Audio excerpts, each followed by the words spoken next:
국민의힘 이준석 대표가 더불어민주당 송영길 대표와 어제 저녁에 만나 전국민 재난지원금 지급을 합의했다가 사실상 번복한 일로 후폭풍이 거셉니다. 국민의힘에선 오해가 있었다고 해명했고 민주당은 전국민 지급을 당론으로 정하며 국민의힘의 합의 이행을 압박했는데요. 자세한 내용은 국회 취재기자 연결해서 알아보겠습니다. 박초롱 기자. 네, 국민의힘은 내부 반발로 이준석 대표가 사실상 합의를 번복하는 모양새를 취하게 됐습니다. 국민의힘은 어젯밤 여야 대표 간 합의는 소상공인을 두텁게 지원하는 게 먼저고 예산이 남으면 재난지원금 지급 대상을 전 국민으로 확대하자는 뜻이었다고 수습에 나섰습니다.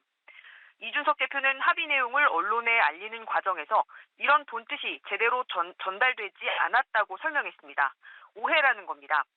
원내 지도부도 기존의 선별 입장에서 달라진 건 없다고 강조했습니다. 전 국민 지원한다고 합의했다라고 하는 사실 자체가 팩트가 아니기 때문에 이번 추경 심사에서 최우선 고려 사항은 저희 국민의힘이 줄곧 주장했듯이 소상공인 자영업자, 즉 실질적으로 피해를 입은 분들에게 핀셋 지원을 하는 것을 우선으로 합니다. 이준석 대표를 향해선 당내 비판도 거세게 일었습니다. 취임 한 달 만에 리더십이 시험대에 오른 겁니다. 대선 출마를 선언한 윤희숙 의원은 이 대표가 전국민 돈 뿌리기 게임에 동조했다며 철학의 붕괴라고 지적했고 원희룡 지사도 국민을 표로 보는 여당의 의도를 비판해야지 거기에 숟가락을 얹으려 해선 안 된다고 강도 높게 비판했습니다. 네, 민주당에서는 국민의힘을 향해 합의 이행을 촉구하는 목소리가 이어지고 있다고요.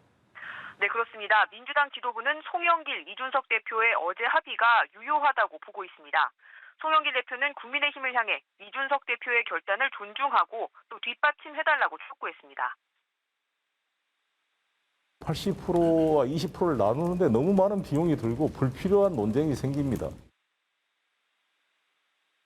이준석 대표는 100분 만에 말 뒤집는 100분 대표, 회수를 건너면 귤 맛을 잃어버리는 탱자 대표가 되려는 것입니까?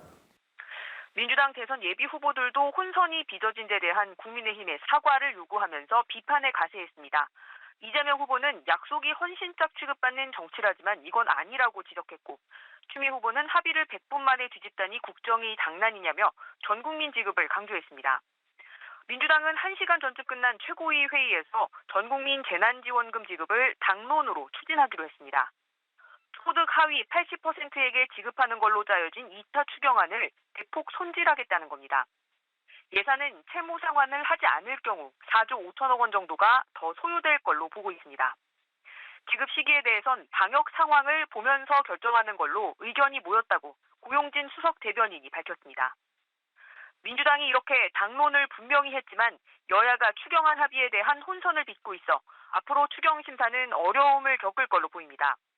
게다가 당장 민주당과 정부 간 합의도 아직 되지 않은 상황입니다. 오늘 국회에 출석한 홍남기 부총리는 전국민 재난지원금에 동의하지 않는다는 입장을 밝혔습니다. 홍 부총리는 재정 운용이 정치적으로 결정되면 따라가야 하는 것이라고 생각하지 않는다고 이견을 드러냈습니다. 지금까지 국회에서 전해드렸습니다.